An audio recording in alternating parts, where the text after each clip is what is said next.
Have you ever had friends who've come up to you and said, look, I've just been through a rape or something really, daunting, and I'm emotionally drained and I need to talk to somebody. And then you look at yourself and say, me, I'm going through my own challenges as well. I don't know if I can help you. And you're not sure of how to give them that first air, as I call it. In the medical space, I think they call it CPR, to wake you up physically. But this is like waking somebody up emotionally. You find yourself, you really want to help, but you really don't know what to say to them, because even you yourself, if you see help, you will receive it. Are you that person? This video is for you. Now, let me share a few things that you can do when you find yourself in that kind of situation, because so many people are going through. Some people, you don't even know them, they'll just walk up to you and start crying. I mean, it happens to me all the time.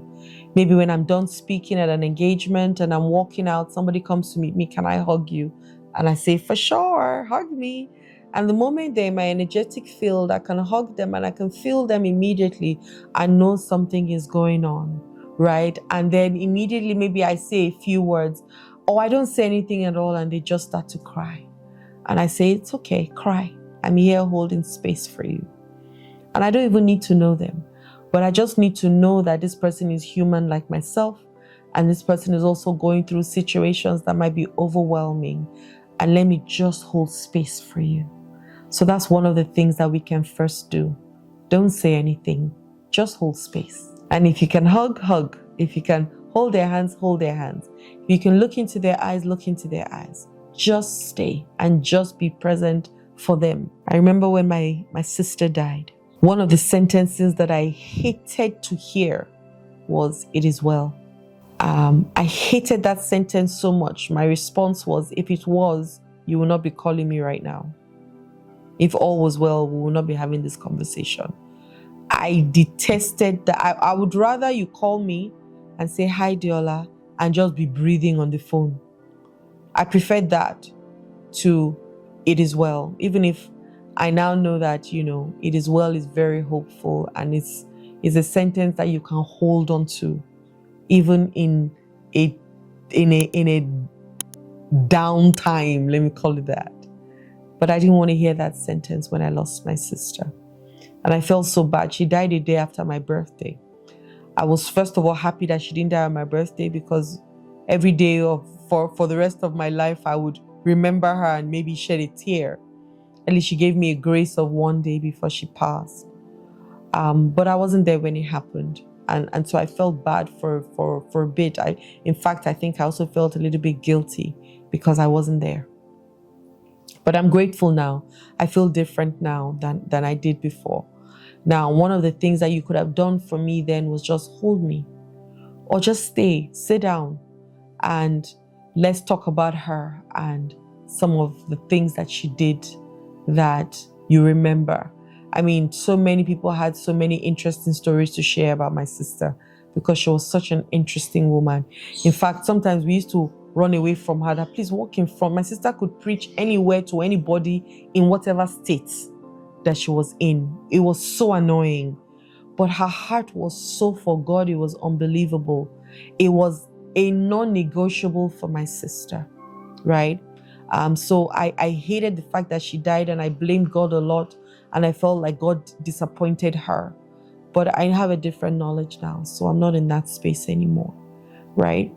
And so maybe you have a friend also that is going through something that is causing grief or causing some kind of pain, and there's been betrayal, that whatever it is, you wished you could do more for them. Let me give you a few things that you can do for them. The first I said was hold space for them.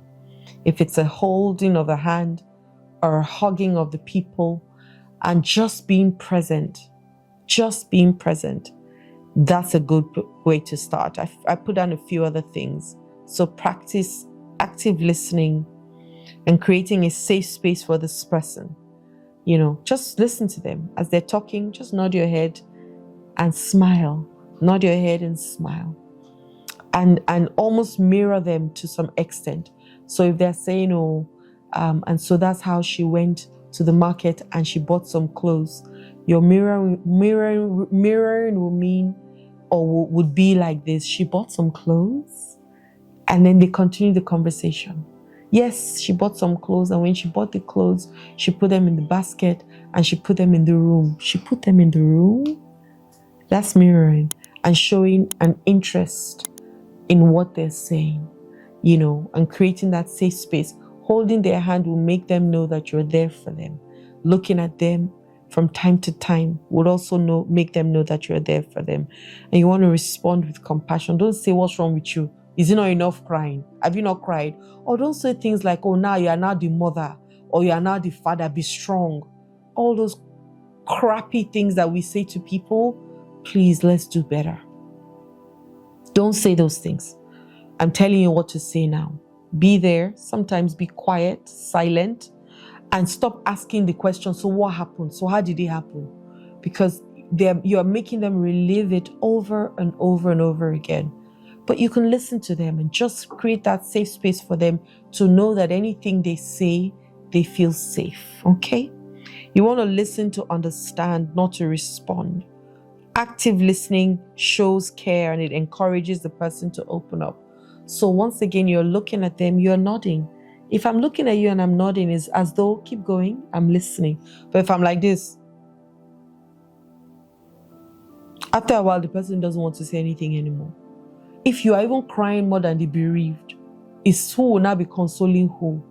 So you just mirror what the person is mirroring. Yes, feel your feelings for sure, but don't feel your feelings in such a way that it will be detrimental to the other person's own feelings, because they're the ones sharing their feelings, not you, right? Okay, avoid minimizing their pain. Don't say, but it's not that much of a big deal now.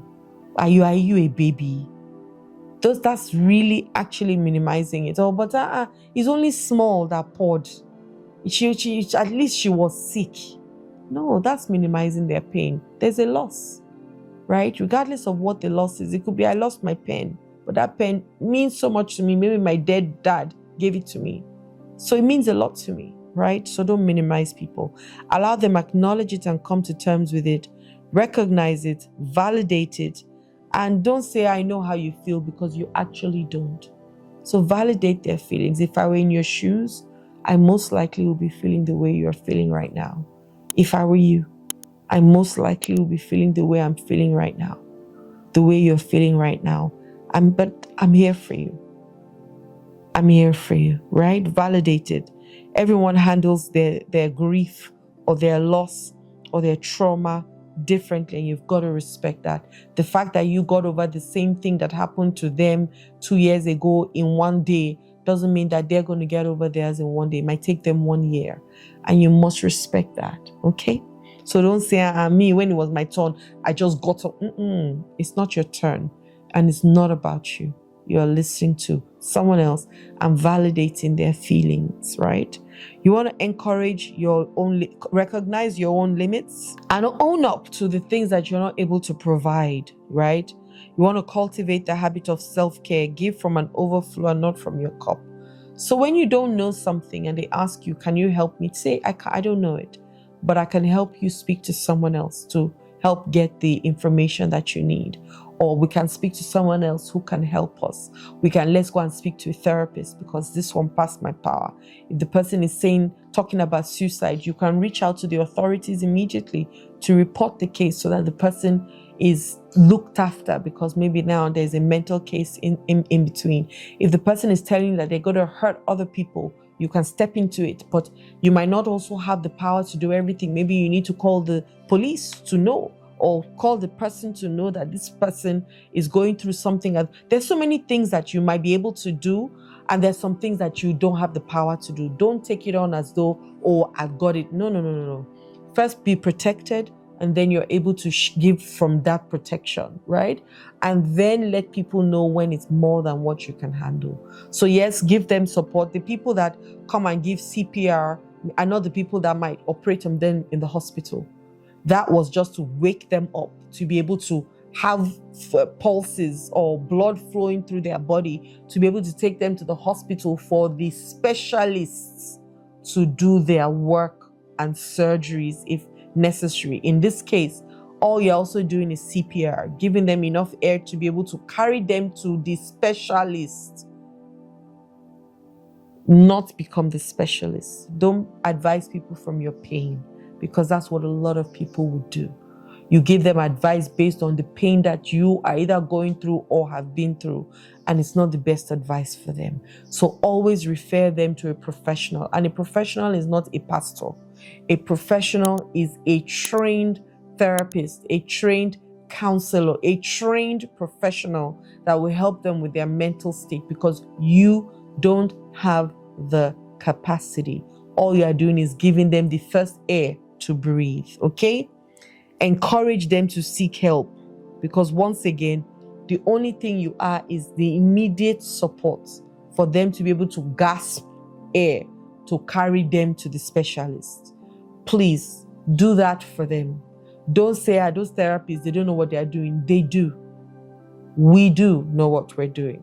Maybe not everybody knows what they're doing, but I promise you, I do know what I'm doing.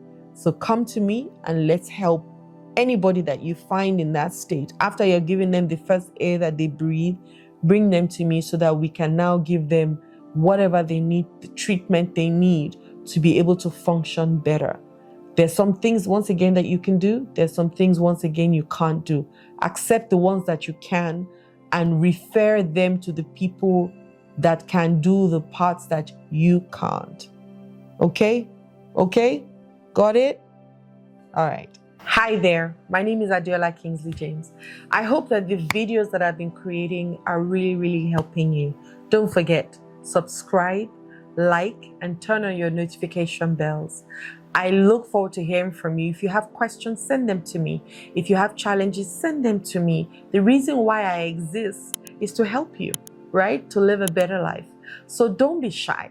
Don't feel like you're bothering me or disturbing me. Send me DMs, send me messages so that we can reach out to you in return and help you through this process of life, because life is lifing for us all. Yes? Let me be your sister in the journey. Have a wonderful day. Love and light.